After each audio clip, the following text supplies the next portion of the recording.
マイナンバー等で国に自分の資産を把握されそうで不安だ。将来の相続税が心配だから、今のうちに現金を下ろして隠しておこう。もしあなたがそんな風に、タンス預金を安全な防衛策だと思っているとしたら、それは、あなたの老後と、何よりあなたの大切な子供たちを地獄へ突き落とす、最悪の選択になるかもしれません。あなたが、良かれと思って隠したその現金は、税務署の網をすり抜けることはできません。それどころか、インフレという目に見えない力によって、その価値は毎日、静かに溶け続けているんです。ようこそ、お金と自由の航路へ。船長です。今日お届けするお話は、家に現金を隠す人、タンス預金の悲惨な末路についてです。前回の動画で、親の実家という不動産を放置するリスクをお話ししました。実家を売却して現金を手にした人や、真面目に退職金を貯めてきた50代60代の中で、今、その現金を銀行に預けず、自宅の金庫やタンスに隠す人が急増しています。国に搾取されたくない、自分の財産は自分で守る。その気持ちは、痛いほどよくわかります。しかし、現在の日本の法律と経済環境において、現金を隠すという行為は、資産を守るどころか、国から最も重いペナルティを食らい、資産を失う自爆行為に他なりません。なぜ、タンス預金はバレるのか。そしてなぜ私たちは、損をすると分かっていても、現金を隠したくなるのか。ニュース番組が忖度して言わない。タンス預金の3つの地獄と、私たちを思考停止にさせている。心理学の穴を、今日はお話ししていきます。動画の後半では、この巨大なリスクから家族を守るために、こそこそ隠すのではなく、堂々と合法的に資産を守り抜く、大人の実利戦略を解説。最後には重要なポイントをしっかりまとめておさらいします。あなたと家族が歩むこれからの航路を、タンス預金という沈没船にしないために、最後まで一緒に確認していきましょう。まず、タンス預金に潜む、一つ目の地獄についてお話しします。それが、税務署の網と子供を襲う重加算税です。何回かに分けて引き出してもバレないだろう。現金なんだから自分なりに工夫して隠せば見つかるはずがない。そう思っていませんか？断言します。その考えはあまりにも甘すぎます。税務署を絶対に甘く見てはいけません。税務署の基幹システム、KSK システム、国税総合管理システムには、申告や納税の情報が一元管理されています。さらに相続税の調査では、必要に応じて、あなたや家族の過去の銀行口座の入出金履歴が徹底的に照合されるのです。彼らは、あなたの生涯収入から生活費を差し引いた、本来あるべき貯金額を、高い精度で割り出しています。本来なら5000万円あるはずの口座に3000万円しかない。残りの2000万円はどこに消えたのか。彼らはデータ上であなたのタンス預金の存在を疑い始めるんです。そして本当の地獄はあなたが亡くなった後、相続の時にやってきます。税務調査が入り、タンスの奥から隠し金が見つかった場合、税務署は単なる申告漏れではなく、悪質な財産隠しと疑う可能性があります。悪質な仮装、隠蔽と判断されれば、本来の税金に加えて、35% から 40% になり得る、極めて重い、重加算税が課せられる可能性があります。さらに、延滞税も雪だるま式に膨れ上がります。よく聞いてください。この莫大な追徴課税を払わされるのは、亡くなったあなたではありません。何も知らされていなかった、残されたあなたの子供たちです。子供のために、少しでも多く残してあげたいという親心が、結果的に子供を経済的な地獄に突き落とす、最悪の行為になるんです。さらに追い打ちをかけるのが、二つ目の地獄、インフレの猛威です。仮に、奇跡的に税務署から逃げ切れたとしましょう。しかし、タンス預金には絶対に逃れられない、もう一つの恐ろしい罠があります。それが物価上昇という目に見えない資産の目減りです。今の日本は長かったデフレの時代を終え、インフレの局面にあります。年によって上下はありますが、最近は高い物価上昇を記録する年もあります。これは言い換えれば、物価が上がる局面では現金の価値が目減りするということです。もしあなたがタンスの中に1000万円を隠していたとします。インフレという目に見えない力によって、その1000万円は目安として10年後には実質800万円台の価値に静かに溶けてしまう計算になります。20年後にはざっくり600万円台にまで購買力が落ちてしまうかもしれません。銀行に預けていればわずかでも利息がつきます。NISA で有料な投資信託に入れていればインフレ対応の資産形成につながる可能性があります。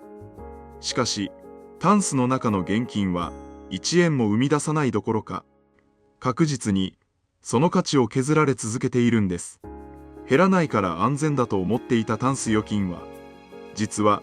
確実に損をする最悪の選択なんです。そして3つ目の地獄が新紙幣と出口の封鎖です。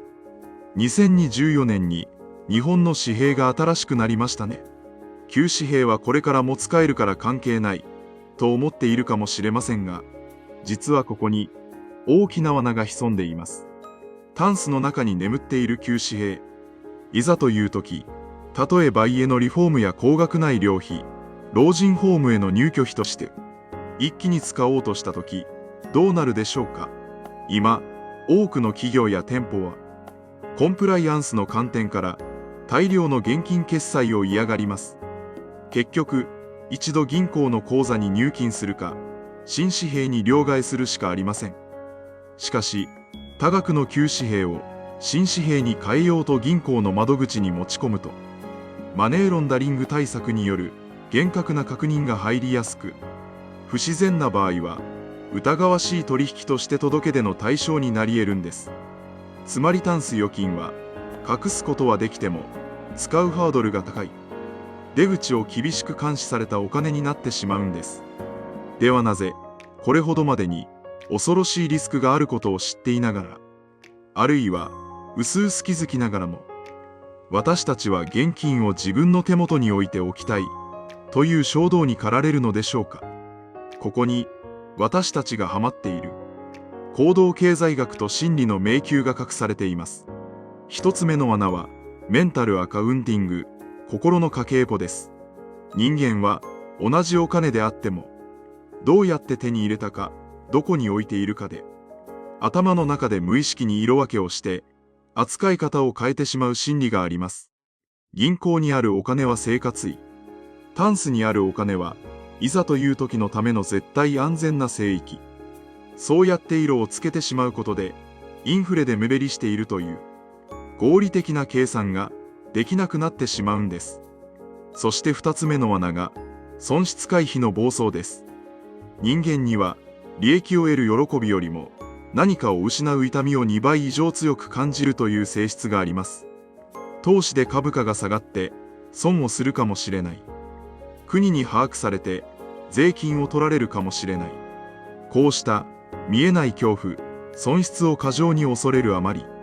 自分の手元に置いておくのが一番確実だという極端な現状維持バイアスに陥ってしまいます。しかし、これまでの解説でお分かりの通り、国から隠す、手元に置くという感情的な安心感の代償は、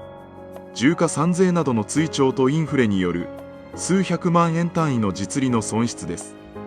感情を優先した結果、最も恐れていた資産を失うという現実を自ら引き寄せているんです。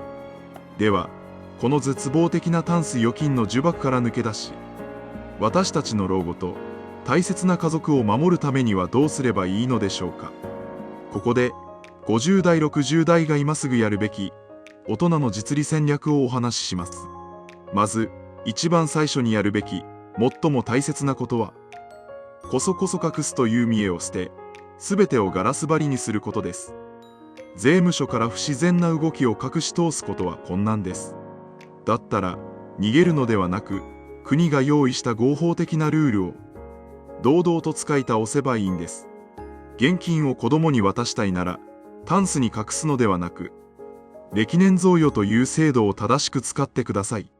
年間110万円までは贈与税がかかりません。ただし、相続発生前の一定期間内の贈与は、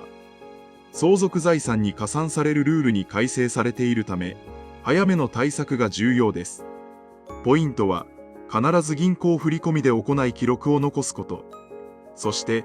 贈与契約書を毎年しっかり作成することです。証拠を残すことが、後々のトラブルを防ぐ最強の盾になります。そして2つ目は、インフレに対抗する資産への移動です。タンスの中で眠っている現金を少しずつで構いません。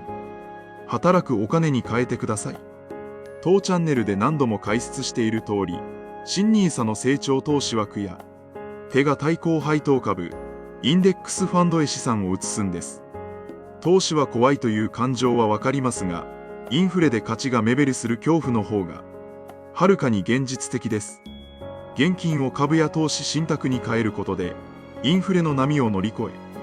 着実な資産形成につなげることができます。感情的な安心感ではなく、数字に基づいた実利を選ぶ。それが、大人の資産防衛です。それでは、今日の重要なお話をまとめます。必ず覚えて帰っていただきたいポイントは、以下の4つです。1つ目、タンス預金は税務調査において、